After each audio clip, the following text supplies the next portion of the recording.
இந்த டீ மார்ட்டை மறக்கவே முடியாதுங்க. கல்யாணம் பண்ண புதுசில் ஒரு சம்பவம் நடந்தது. நானும் எங்கள் வீட்டுக்காரன் ஃபஸ்ட் டைம் டீ மார்ட் போயிருந்தோம். அப்போ பொருள் நிறையா எடுத்துட்டோம். நாங்கள் என்ன நினச்சோம், ஒரு 1000 1500 தான் வரும்னு நினச்சிட்டு இருந்தோம். நாங்கள் கையிலேயே 1000 தான் வச்சுருந்தோம். பார்த்தா 3500 மேலே பில்லு வந்துடுது. ஆனால் அக்கௌண்ட்டில் காசு இருந்தது.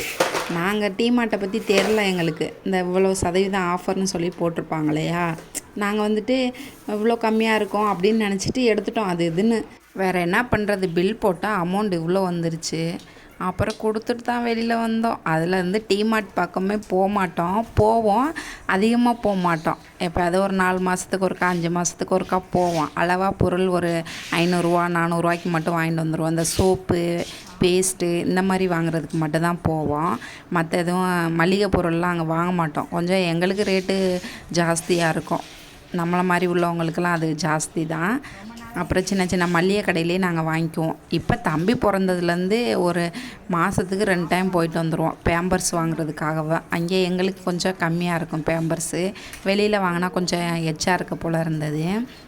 பேம்பர்ஸ் போடாட்டினா நான் செத்தேன். துணி துவைச்சே வந்துட்டு ஒரு வழியாக ஆகிடுவேன். அதனாலேயே நைட்டுக்கு மட்டும் பேம்பர்ஸ் போட்டு விட்டுக்கிறது தம்பிக்கு.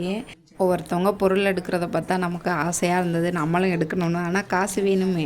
காசு இல்லாத காரணத்தினால் ஒரு 4 பொருள் மட்டும் எடுத்துகிட்டு பத்தி, எண்ணெய், கோதுமை மாவு, கொஞ்சம் ராகி மாவு எடுத்துகிட்டு தம்பிக்கு பேம்பர்ஸ் எடுத்துகிட்டு வந்துட்டோம். ஒரு 5 பொருள் தான் எடுத்தோமே.